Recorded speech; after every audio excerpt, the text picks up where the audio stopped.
রব্বে কারীম ডাক দিয়ে বলেন ইন্নাল্লাযীনা আমানু, নিশ্চয়ই যারা ঈমান আনবে, ঈমান আনবে, ঈমান আনবে। বলবো আমার জীবনী বলবো, অপেক্ষা করেন, যাই সামনের দিকে যাই। আপনারা শুনবেন, আমি বুঝতেছি আমাকে শুরুতেও বলা হয়েছে যেন কিছু জীবনী আমি আপনাদেরকে শোনায়া যাই।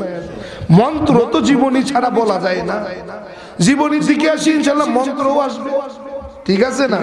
এখন কি উঠা বসা শুরু করবো না? জামুগা 11:30 বাজে, আধা ঘন্টা থাকা যাবে? আধা ঘন্টার মধ্যে ইনশাআল্লাহ শেষ করে দেব।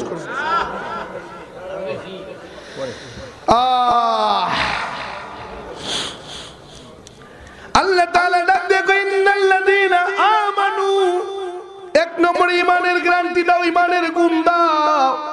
এই গুণে যদি গুণান্বিত হতে পারো, বলে ঈমান যদি তুমি আনতে পারো, বলে কেমন ঈমান আনবে, কেমন ঈমান আনবে, কেমন ঈমান আনবে, কেমন ঈমান আনবে?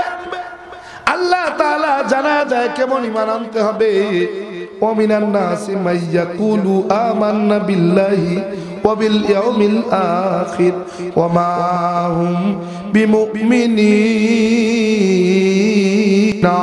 একদল বলবে আমান্না বিল্লাহ, বলে আল্লাহ আপনার উপরে ঈমান আনলাম, ওয়া বিল আখিরা, বলে আখিরাতের উপরে ঈমান আনলাম। আয় আল্লাহ আখিরাতে আমার হিসাব হবে, হিসাব নিকাশ হবে, আপনার সামনে দণ্ডায়মান হতে হবে, ঈমান আনলাম। আল্লাহ পাক রব্বুল আলামিন বলেন নবী আমার, যদিও তারা বলবে আল্লাহর উপরে ঈমান এনেছি, আখিরাতের উপরে ঈমান আনছি, ওরা ঈমানদার না, ঈমানদার না, ঈমানদার না, টাটকা নির্ভেজাল মুনাফিক। ওয়া মা হুম বিমুমিনিন, ওরা কিন্তু মুমিন নয়, মুমিন নয়, ওরা মুনাফিক। আছে না নাই সমাজের মধ্যে এরকম কিছু মানুষ, নামাজ যখন পড়তে যায় বলে বড় আল্লাহ ওয়ালা, বড় বুজুর্গ, এমন হালত দেখলে মনে হয় জান্নাত থেকে পলায় আইছে। কথা কয় না কেন? জান্নাতি মানুষ, চেহারার মধ্যে নূর, মাথায় পাগড়ি, পরনে লম্বা জামা, মুখে কত সুন্দর দাড়ি, দাঁড়ায়া দাঁড়ায়া মাঝে মাঝে বিড়ি টানে।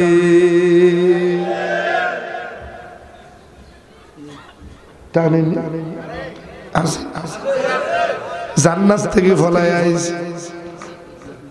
হ্যাঁ, নামাজের মধ্যে দাঁড়ায় কয় ইয়্যাকা না'বুদু ওয়া ইয়্যাকা নাস্তাঈন, আয় আল্লাহ একমাত্র আপনার গোলামি করতেছি, আর কারো না। আপনার ইবাদত করি, আপনার কাছে সাহায্য চাই, আর কারো কাছে চাই না। মসজিদ থেকে কেবল বের হইয়াই দৌড়াইয়া গেছে মাতব্বর সাহেব, বাড়ির মধ্যে বড় ভাইয়ে ভাইয়ে আমাদের ঝামেলা হইতা গেছে, মীমাংসা কইরা দেন, নাইলে মামলা মোকদ্দমা ছাড়া আর বাঁচা যাবে না। আল্লাহর কাছে কইছি না, এটা কার কাছে কইছি? কেবল তুই মসজিদে কই আইলো, কেবল তুই মসজিদে কই আইস, মসজিদ থেকে বাইরে হয়ে দৌড়ায় মেম্বারের কাছে, মেম্বার সাহেব আপনি ছাড়া আমারে কেউ বাঁচাইতে পারবে না। আছে না নাই? মসজিদ থেকে বাইরে দৌড়ে গেছে চেয়ারম্যানের কাছে, কয় চেয়ারম্যান সাহেব এই বিপদ থেকে আপনি ছাড়া কেউ উদ্ধার করবে না। কথা কয় আছে না নাই? আল্লাহ কয় আমান্না বিল্লাহ, ঈমান আনছে আল্লাহর উপর, ওয়াবিল আখিরা, আর আখিরাতের উপর, ওমা হুম বিমুমিনিন। রব্বে কারীম কয় ও রাসূল, ও আমার হাবিব, ও আমার বন্ধু, আমার দোস্ত, যদিও তারা স্বীকার করবে, মুখে মুখে বলবে, বলবে কি বলবে? বলবে আমরা আল্লাহর উপরে ঈমান আনলাম, আখিরাতের উপরে ঈমান আনলাম, ওমা হুম বিমুমিনিন, তারা কিন্তু মুমিন নয়, তারা টাটকা নির্ভেজাল মুনাফিক। আব্দুল্লাহ ইবনে উবাই কেমন একজন সাহাবী আমার রাসূলের, একটা না, 1 বছর নয়, 2 বছর নয়, 12 বছর ইক্তেদা করলেন আমার রাসূলের পিছনে দাঁড়াইয়া দাঁড়াইয়া। কয় বছর? 12 বছর নামাজ আদায় করছেন। হযরতে বিলাল আযান দেয়, ইকামত দেওয়ার সুযোগ পায় না, আব্দুল্লাহ ইবনে উবাই ইকামত দিয়া বলে কি এত সাহাবী মুমিন না না না, বলে রইসুল মুনাফিকুন, বলে মুনাফিকদের সর্দার। কিয়ামত পর্যন্ত যত মুনাফিক পয়দা হবে সমস্ত মুনাফিকরা ওই রইসুল মুনাফিকুন আব্দুল্লাহ ইবনে উবাইর পিছনে দাঁড়ায়া জাহান্নামে যাবে। বলে কেমন মুনাফিক, কেমন মুনাফিক, কেমন মুনাফিক। আল্লাহ পাক রব্বুল আলামিন জানিয়ে দিলেন মুনাফিক কেমন।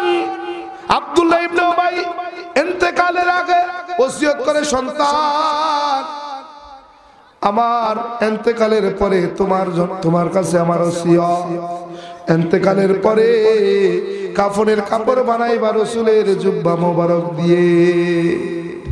কি দিয়া? এক নম্বর ওসিয়ত, রাসূলের জুব্বা দিয়া আমার কাফনের কাপড় বানাইবা, কাফন বানাইবা, কাফন পরাইবা। দুই নম্বর ওসিয়ত, রাসূল যেন আমার নামাজ জানাজা পড়ায়। কে পড়ায়? আমার রাসূল যেন আমার জানাজার ইমাম হয়। তিন নম্বর ওসিয়ত, কবরে রাখার পরে যেন সওয়ালের জবাব দিয়া দেয়। ইন্তেকাল হয়ে গেছে, সন্তান আমার নবীর কাছে যায়, কয় পয়গম্বর আব্বার ইন্তেকাল হয়েছে গো নবী। ইন্তেকালের পর্বে তিনটা ওসিয়ত। এক নম্বর ওসিয়ত, আপনার গায়ের জুব্বা মোবারক দিয়ে কাফন হবে। আমার নবী 7 পাঁচ না ভাইবা সঙ্গে সঙ্গে পরনের জুব্বাটা খুইলা দিয়া কয় যাও যাও যান কাফন পরায়া দাও। জুব্বা দিয়া দিলেন, জুব্বা মোবারক নিয়ে ছেলে চলে গেল। জানাজা দাঁড়ায় গেছে, আমার নবী জানাজা দাঁড়ায় গেছে। জানাজা শুরু হয় নাই, জানাজা পড়ানোর জন্য সামনে দাঁড়ায় গেছে ওমর ইবনুল খাত্তাব রাদিয়াল্লাহু আনহু। আমার রাসূলের সামনে যায়া দাঁড়ায় গেছে পয়গম্বর। কি করে? কয় জানাজা। আমার সাহাবী আব্দুল্লাহ ইবনে উবাই। কয় ফরাবেন না কেন? কেন? বলে মুনাফিক। কি এর মুনাফিক? আল্লাহর পক্ষ থেকে এখনো কোনো ঘোষণা হয় নাই, সরো জানাজা পড়াইতে দাও। কি ফয়সালা হয় নাই। আমার নবী জানাজা পড়াইয়া দিলেন। জানাজা পড়াইয়া দিলে সঙ্গে সঙ্গে আয়াত নাজিল হয়ে গেল, ওহী নাজিল হয়ে গেল। বলেন নবী আমার, আপনি কেন একবার, কেন আপনি নবী যদি ৭০ বারও জানাজা পড়াইতেন আমি একবারও কবুল করতাম না, করতাম না, করতাম না। কেন? বলে ওমরের সিদ্ধান্ত আমি আল্লাহ তাআলা পছন্দ কইরা নিছি, ওমরের সিদ্ধান্ত আমি আল্লাহ কবুল করছি। ওমর যা বলছে ঘটনা সত্য। ওমর বলে পয়গম্বর, ও পয়গম্বর, এই আব্দুল্লাহ ইবনে উবাইয়ের কারণে আমরা যে কয়টা যুদ্ধে পরাজিত হয়েছিলাম সব পরাজয়ের কারণ একমাত্র আব্দুল্লাহ ইবনে উবাই। আব্দুল্লাহ ইবনে উবাই যদি পিছনে পিছনে মুনাফিকি না করতো কোন যুদ্ধে আমরা পরাজিত হইতাম না। আমার নবী এজন্য ডাক দেয়া কয় আমার পরে যদি নবী হইতো হতো সেই ওমর। আল্লাহ তাআলা এই ওমর ইবনুল খাত্তাব রাদিয়াল্লাহু আনহুর সিদ্ধান্তের উপরে একটা নয়, দুইটা নয়, 21টা কোরআনে কারিমের আয়াত নাজিল করছেন। সুবহানাল্লাহ। কেমন একজন সাহাবী আল্লাহ তাআলা জানায় দেন নবী আমার, যদিও তারা স্বীকার করে, স্বীকার করার পরেও কিন্তু তারা মুমিন নয়, মুনাফিক। তাইলে মুমিন কারা? আল্লাহ পাক রব্বুল আলামিন বলেন ইন্নাল্লাযিনা আমানু, নিশ্চয়ই যারা ঈমানদার, ঈমানদার, ঈমান আনবে, ঈমান আনবে, ঈমান আনবে। তাদের পরিচয় কি? বলে ওই রকম ঈমান আনা লাগবে। বলে কি রকম? ওয়াইদা কিলা লাহুম আমিনু কামা আমানান নাস, বলে সাহাবায়ে কেরামের মতো ঈমান আনবে, ঈমান আনবে, ঈমান আনবে। সাহাবায়ে কেরামের ঈমান যেমন ছিল সেই রকম ঈমানের গ্যারান্টি দেওয়া লাগবে। এই গুণে গুণান্বিত হতে হবে। বলে জীবন চলে যাবে, তাগুদের কাছে মাথা নত করবে না। জেল, জরিমানা, ফাঁসি হতে পারে, তাগুদের কাছে মাথা নত করবে না। কথা কন না কেন? কারণ এই বাংলার জমিনে তো দেখাই যায়, দেখাই তো যায় বাংলার জমিনের হালত কি। আহা, কোরআন হাদিসের সঠিক কথা বললে তার কোনো উপায় নাই, কথা কন না। আজকে যদি আমি মুনাফিক আর মুমিনের ব্যাখ্যা কইরা দিয়া যাই কালকে জেলের ভিতর, কথা কন না, এরপরেও কি কেউ থাইমা যাবে নাকি? কারণ খাঁচা তো সিংহের জন্য, বিড়ালের জন্য না। কথা কয় না কেন? সিংহ এই খাঁচা কার জন্য? না বিড়ালের জন্য? আজ পর্যন্ত দেখছেন কেউ বিড়ালরে খাঁচায় রাখছে? দেখছেন আজ পর্যন্ত কেউ সিংহরে বাইরে রাখছে? বলে সিংহ থাকে খাঁচায়, বিড়াল থাকে বাইরে। কথা বলেন ঠিক কিনা? এজন্য ভয় পাইলে চলবে না, চলবে না, চলবে না। কবরে পিডান, হাসরের ময়দানে পিডান, যা এই জাহান্নামের মধ্যে পিডান বাক পড়বে না। কথা কর, এজন্য বেজার হওয়া যাবে না। আল্লাহ তাআলা জানা দেয় ওয়াইদা কিলা লাহুম আমিনু কামা আমানান নাস, বলে ওই রকম ঈমানের গ্যারান্টি দিবা যেমন ঈমান এনেছিলেন সাহাবায়ে কেরাম। বলে সাহাবায়ে কেরামের ঈমান কেমন ছিল? হযরতে খাব্বাব, হযরতে ওমর রাদিয়াল্লাহু আনহু বৈশা বৈশা ঈমানের মুযাকারা করে, মুযাকারা। বলে ও খাব্বাব, ঈমান আনার জন্য কি নির্যাতন তোমার উপরে চলেছে, কি পরিমাণে বুলডোজার তোমার উপরে চলেছে বলো। ওই খাব্বাব বলে ওমর তুমি বলো। দুই বন্ধু তো, এক বন্ধু কয় বন্ধু তুমি বলো, আর এক বন্ধু কয় না তুমি বলো। ওমর কয় খাব্বাব বলো, খাব্বাব বলে ওমর তুমি বলো। ওমর ডাক দেয় কয় খাব্বাব তাইলে শোনো, ঈমান আনছি, ঈমান কেমনে আনছি, ঈমান আনার কারণে কত নির্যাতন নিপীড়ন আমার উপরে হয়েছে শোনো। ওই ওমরে ডাক দেয় বলে খাব্বাব রে, আমি যখন কাফের, ওই আবু জাহালের বড় বড় বীর যোদ্ধা ওই আবু জাহাল একদিন সংসদ ডাক দিয়া দিল। সংসদের স্পিকার ওই আবু জাহাল, সভাপতি হলো ওই মজলিসের আবু জাহাল। আমরা সবাই বৈশা গেলাম।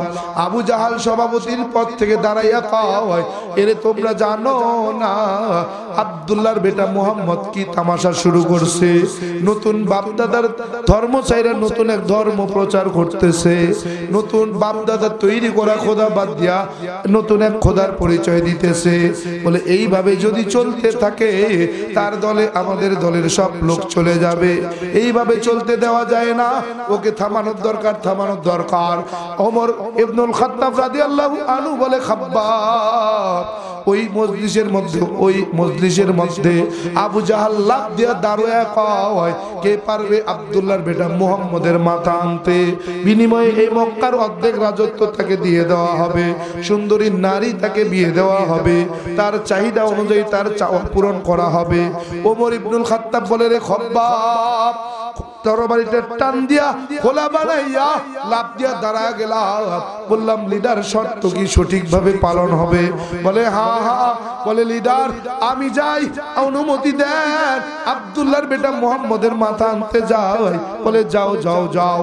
বলে ও খাব্বাব, আমি ঘোড়ার পিঠে সওয়ার হইয়া খোলা তরবারি নিয়া যখন আমার নবীর মাথা আনতে যাইতেছিলাম, সাফা মারওয়ার মাঝামাঝি পাহাড়ের কিনার দিয়ে যখন যাই, পাহাড়ের উপর থেকে এক বুড়ি ডাক দিয়ে কয়, ওমর এত তাড়াহুড়া করে কোথায় রওনা করছো? আমি ডাক দিয়ে কই, বুড়ি যাই আব্দুল্লাহর বেটা মুহাম্মদের মাথা আনার জন্য। বলে কি অপরাধে? বলে সে নাকি নতুন একটা ধর্ম প্রচার শুরু করছে, বাপদাদার ধর্মকে অপমানিত করছে, বাপদাদার তৈরি করা খোদা বাদ দিয়া নতুন এক একাত্মবাদের খোদার প্রচার করতেছে। এই অপরাধে তার মাথা আনতে যায়। ও বুড়ি ডাক দিয়ে করে, ওমর এই অপরাধের কারণে যদি মুহাম্মদের মাথা আনতে যাও, এই অপরাধের অপরাধী তোমার ভগ্নিপতি আর তোমার বউ। বলে মানে? কয় শোনো নাই, 2 দিন আগে তোমার বোন আর ভগ্নিপতি কালেমা পড়ে মুসলমান হইছে।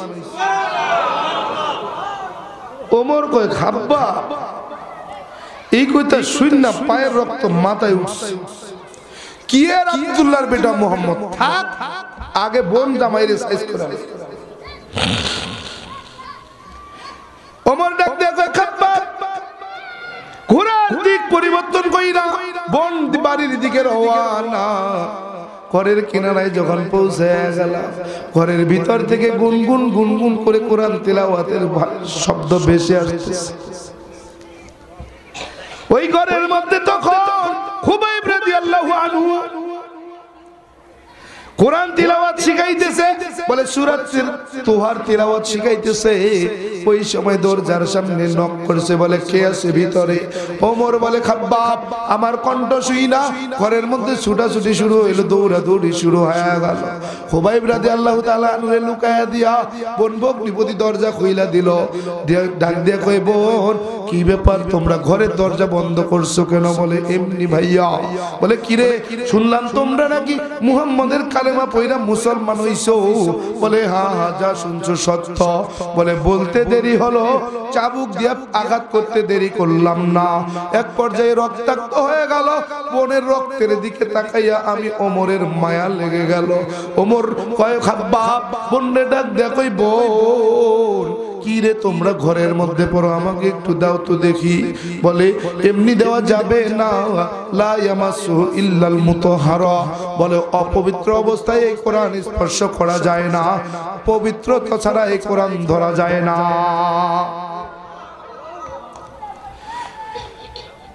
অথচ আমার বাংলার জমিনে একদল ইমান চোর আছে, ইমান চোর। বলে কোরআন পড়তে ওযু লাগে না। কথা কন না, আছে না নাই? আছে না নাই? বলে কোরআন পড়তে ওযু লাগে না। এটা ইমান চোর, ইমান চোর, ইমান চোর। কথা কন। আল্লাহ কয় লা ইয়ামাসু ইল্লাল মুতাহহারা। বলে অপবিত্র অবস্থায় কোরআন পড়া তো দূরের কথা, স্পর্শ করা যাবে না। অথচ ইমান চোরেরা কয় কোরআন পড়তে ওযুর প্রয়োজন হবে না। নাউজুবিল্লাহ। ওমর ডাক দিয়ে বলে খাব্বাব। বোনকে ডাক দিয়ে বললাম, বোন কিভাবে পবিত্র হতে হয় শিখাইয়া দাও। বলে গোসল করবা, 3টা ফরজ আদায় করবা, 3টা ফরজ আদায় কইরা গোসল কইরা আসবা। বলে কিসের ফরজ আদায় করব জানি না, আমাকে শিখায়া দাও, শিখায়া দাও। বোন আমাকে গোসল করায়া যখন আমার হাতে সূরা তোহাটা দিয়েছে, আমি পড়তে শুরু করলাম। এতদিন জানতাম মুহাম্মদের সব ভুল, সব ভুল, সব ভুল। মুহাম্মদের লেখা কোরআন ভুল, মুহাম্মদের জীবন ভুল। এখন আমি ওমর পড়তে পড়তে যখন ওয়াকিমিস সালাতা লিযিকরি এই পর্যন্ত আসছি, এখন দেখি আমি ওমরের পুরো জিন্দেগিটাই ভুলে ভরা ভুল। বলে খাব্বাব, বন্ডে ডাক দিয়ে বললাম, বোন আর ভুল পথে চলতে চাই না, আর ভুল করতে চাই না রে বোন।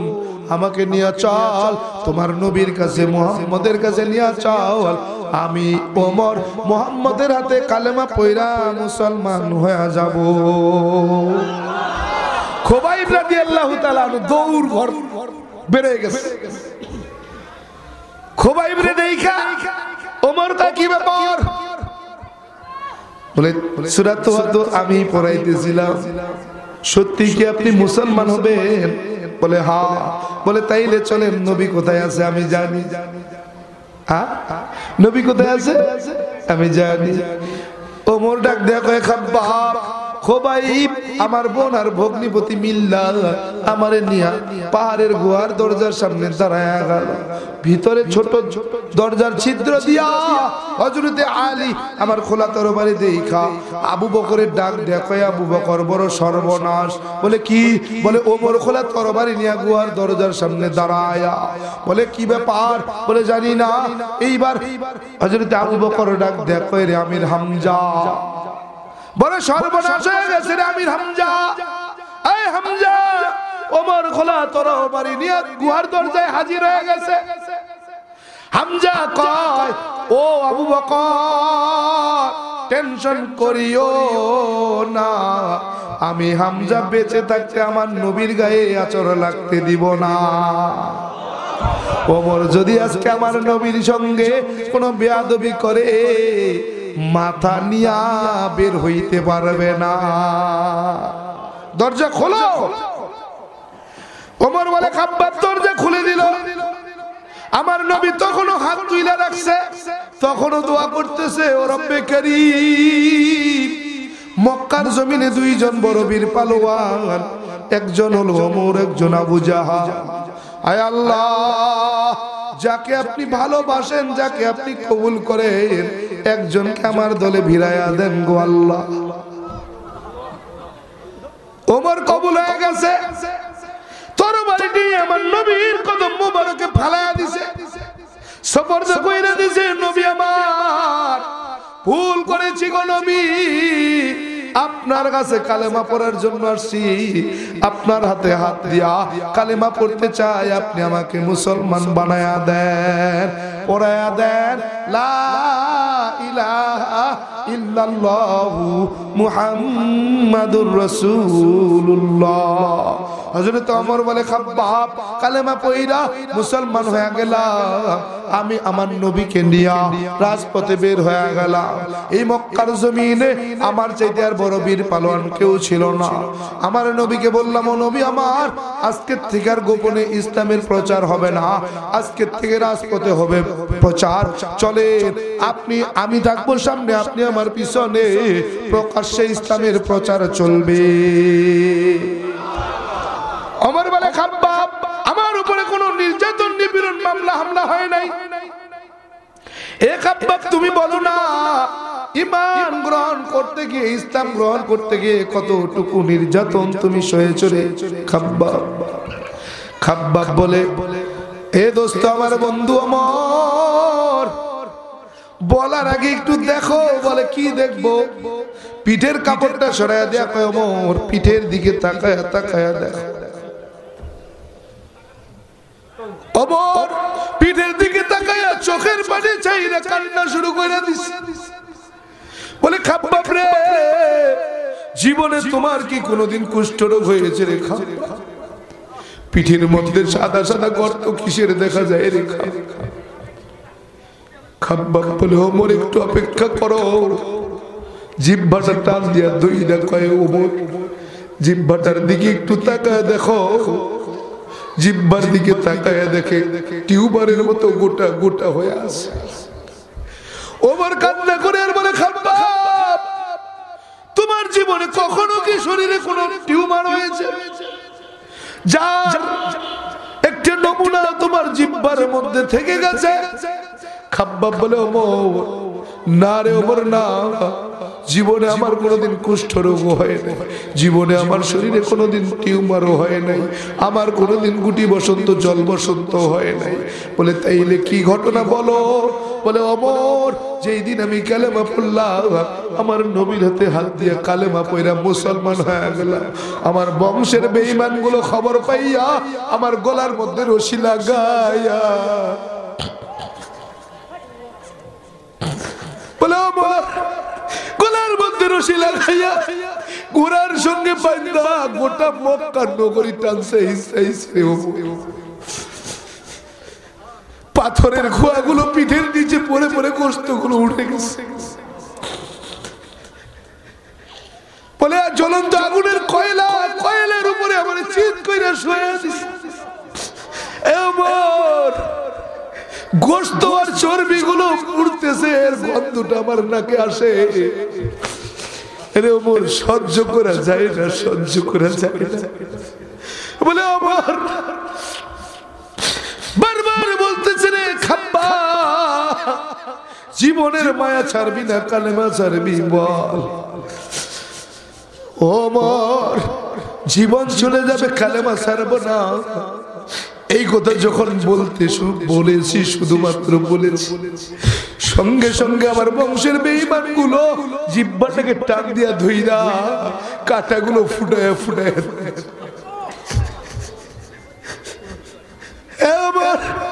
ওই কাঁটাগুলো আজও আমার জিহ্বার মধ্যে আছে, বের হয়ে ওই কাঁটাগুলো এখনো শক্ত হইয়া টিউমারের মতো গোটা গোটা হইয়া জিহ্বার মধ্যে আছে, বের হয়ে নেই। আরে ভাই, আরে মুসলমান, ঈমান যে কত দামি, কত দামি। আরে ঈমানের মতো দামি নিয়ামত দুনিয়াতে দ্বিতীয়টা আর হতে পারে না, হতে পারে না, হতে পারে না। হে বান্দা, তুমি কোটিপতি, শিল্পপতি, লক্ষ লক্ষ কোটি কোটি টাকার মালিক, তুমি ক্ষমতা আছে, পাওয়ার আছে, কিন্তু ঈমান নাই। আমার আল্লাহর কাছে তোমার এক জাররা পরিমাণও কোনো দাম নাই, দাম নাই, দাম নাই। এ বান্দা, একজন রিকশা চালায়, দিন মজুর ফকির মিসকিন ভিক্ষা করে খায়, তার ঘরে কিছু নাই কিন্তু ঈমান আছে, আল্লাহর কাছে সবচাইতে দামি হয়ে গেছে। এজন্য ঈমানটা বড় দামি। ঈমানের মতো দামি নিয়ামত দুনিয়াতে দ্বিতীয়টা নাই। বান্দা কেমনে বুঝাবো? আমি ছিলাম জাহান্নামের আসামি, জাহান্নাম ছিল আমার অবধারিত অবধারিত অবধারিত।